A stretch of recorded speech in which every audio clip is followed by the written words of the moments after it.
আজকে আমার মাংস খেতে ইচ্ছা করছিল, সেই জন্য মার কাছে বায়না ধরেছি মাংস খাবো। মাকে বলেছিলাম একটু ঝালঝাল করে মাংসের ঝোল করতে, মাকে মাংস রাঁধতে সাহায্য করব। কিন্তু তার আগে আমার কয়েকটা জামা প্যান্ট আমি ভিজিয়ে রাখছিলাম, কারণ সেগুলো কাচতে হবে, তাই তারপরে মাকে সাহায্য করব। এই দেখো আমার ভেজানো প্রায় কমপ্লিট হয়ে গেছে। এবার আমি মাকে সাহায্য করতে চলে যাব। এই যে আমি মাকে সাহায্য করতে চলে এসেছি। প্রথমেই আমি মাংস ধুয়ে নেব, কারণ মা ভালো করে মাংসটা ধুতে পারে না, বলে নাকি আমার মাংস ধোয়াটাই সুন্দর হয়, তার জন্য আমি মাকে মাংসটা ধুয়ে দেব।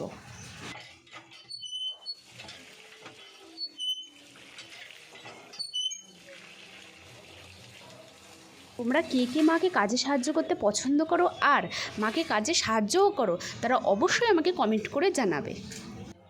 এত গরম পড়েছে আর রোদের এত তেজ, গা মনে হচ্ছিল পুড়ে যাচ্ছে।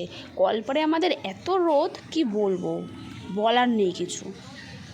মাংসটাকে আমি প্রায় 2-3 বার ধোবো পরিষ্কার করে আর সুন্দরভাবে। মাকে আমি বললাম আদা রসুনটা আমি কেটে দিচ্ছি, আমি মশলাটা করে দিচ্ছি গুছিয়ে মিক্সচারে। মা শুনলই না, মা বলছে নাকি মা দেরি হয়ে যাচ্ছে, তার জন্য মাই মিক্সি করতে চলে গেছে। এই যে মশলাটা মাই বেটে নিচ্ছে।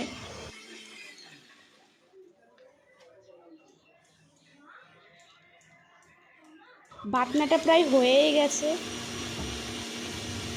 এরপর আলুগুলো লাল লাল করে ভেজে নেবে। আর এই দিকে দেখো মাংসটাকে নুন আর হলুদ দিয়ে মাখিয়ে রাখা হয়েছে। এই যে লাল লাল করে আলুগুলো ভেজে তুলে রাখা হলো। এরপর তেলের মধ্যে শুকনো লঙ্কা, তেজপাতা, জিরা ফোড়ন দিয়ে পেঁয়াজটাকে একটু লাল লাল করে ভেজে মাংসটাকে দিয়ে দিল। এরপর মাংসটাকে একটু তেলের উপরে ভেজে নেবে। আসলে কী বলো তো, আমাদের বাড়ি এইভাবেই মাংস হয়, তার জন্যই আমি এইভাবে রেসিপিটা তোমাদের সাথে শেয়ার করলাম। মাংসের দুটো চর্বি ছিল, মা সেটাকে তুলে রাখলো, কারণ মাংসের মধ্যে যদি ওই চর্বি দুটো থাকে তাহলে কষাতে গেলে চর্বি দুটো পুরো গলে যাবে, সেই জন্যই মা তুলে রেখেছিল। এরপর মশলাটা দিয়ে দিল। মশলাটা দেওয়ার পর একটু নাড়িয়ে দেবে। দেখো কতটা কালারফুল হয়ে গেছে মাংসটা, দেখতে কত সুন্দর লাগছে।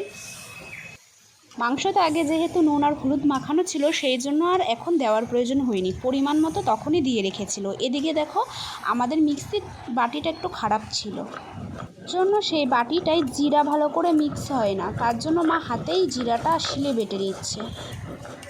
এরপর এই জিরা বাটাটা মাংসের মধ্যে দিয়ে দেবে আর একটু নাড়িয়ে দেবে, সাথে আলুও দিয়ে দিল। আসলে কী বলো তো, আলুগুলো কষানোর সময় দিয়ে দিলে না আলুগুলো ভালোভাবে সেদ্ধ হয়ে যায়, তখন আর জলটা বেশি দেওয়া লাগে না, অল্প জল দিলেই হয়ে যায়।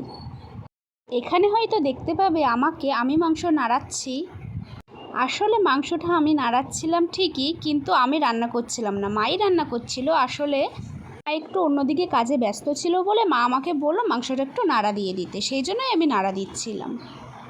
আসলে কি বলো তো, মাংসটা না সবথেকে বেশি ভালো লাগে ঝুরঝুরে শক্ত ভাতের সাথে খেতে, দুর্দান্ত লাগে একেবারে। আসলে আমি মাংস নাড়াতে বসেছিলাম একটা ধান্দায়, যদি 1 পিস মাংস চুরি করে খাওয়া যায়, সেই জন্যই। এই দিকে তো আমার বুনু গন্ধ শুকতে শুকতে প্রায় চলে এসছে কষা মাংস দিয়ে ভাত দিয়ে খাবে বলে। ও তো দুপুরে এই কষা মাংস ভাত দিয়ে খায়, ও আর ঝোল দিয়ে খায়ই না, ওর এই হলেই হয়ে যায়, ওর আর কিচ্ছু লাগে না, ও শাক সবজি কিচ্ছু খায় না যেদিনকে মাংস হয়। এদিকে সানরাইজের গরম মশলা আমাদের শেষ হয়ে গেছে বলে মা শিলেই বেটে নিল গরম মশলা। ভাই বুনুর গায়ে জল দিচ্ছিল বলে বুনু আবার চেঁচিয়ে উঠলো, উরি বাবা, এটা আবার কে, গন্ধ শুকতে শুকতে আর একটা নর্তকী চলে আসলো। আসলে কি বলতো, এই নর্তকীটা আমার বদ্দি। ও এসেছে মাংস নিতে। আমার এই দিদিটার বিয়ে হয়েছে বাড়ির পাশেই, হয়তো গন্ধ পেয়েছে সেই জন্যই চলে এসেছে। আসলে সেটা নয়, মার হাতের রান্না ও খুব ভালোবাসে, মাই ওকে বলেছিল মাংস নিয়ে যাওয়ার জন্য, তাই ও এসেছে। মা ওর জন্য টিফিন কারিতে মাংস দিয়ে আমাদের জন্য গামলায় ঢালছে। মাংসটা দেখতে এতটাই টেস্টফুল হয়েছিল যে কখন স্নান করে ভাত খাবো। দেখো দেখতে কতটা সুন্দর, কতটা টেস্টফুল লাগছে। এরপর দিদি মাংসটা নিয়ে বাড়ি যাওয়ার সময় ভাই একটু পেছনে লাগছিল, তাতেও একটু রেগেও গেছিলো। দেখো মাংসটা কতটা কালারফুল আর টেস্টফুল হয়েছে। আমার তো খিদের জন্য পেটের নাড়ি জ্বলেই যাচ্ছিল, সেই জন্য মা আমাকে আগে মাংসটা দিয়ে ছেড়ে দিল, পাশে একটু সবজিও দিয়েছে, যদিও সবজিটা আমি খাবো না, এই নামমাত্রই নিয়েছি। সাদা সাদা শক্ত ভাতের সাথে মাংসর ঝোল দারুণ লাগে। এই যে মা আমাকে মাংস দিচ্ছে, বললাম আর 2 পিস দিতে, দিল না। এই যে আমি খাওয়া স্টার্টও করে দিয়েছি। এই যে যতই বলো মার হাতের রান্নার সাথে কারোর হাতের রান্নার তুলনা হয় না। খেতে কিন্তু দারুণ হয়েছে, দুর্দান্ত লাগছে খেতে, দুর্দান্ত সত্যি বন্ধুরা, খুব সুন্দর হয়েছে খেতে। আমি তো জমিয়ে খাচ্ছিলাম। তোমরা কারা কারা মার হাতের রান্না খেতে পছন্দ করো প্লিজ আমাকে কমেন্ট করে জানিও। আমি এদিকে খেতে থাকি। আমার যদি এই ছোটো মিনি ব্লগটি তোমাদের ভালো লেগে থাকে তাহলে অবশ্যই আমার ছোট্ট এই ভিডিওটাতে একটা লাইক দিয়ে দিও। আর হ্যাঁ, আমার চ্যানেলটিকে সাবস্ক্রাইব করতে ভুলো না। Tata guys, thanks for watching.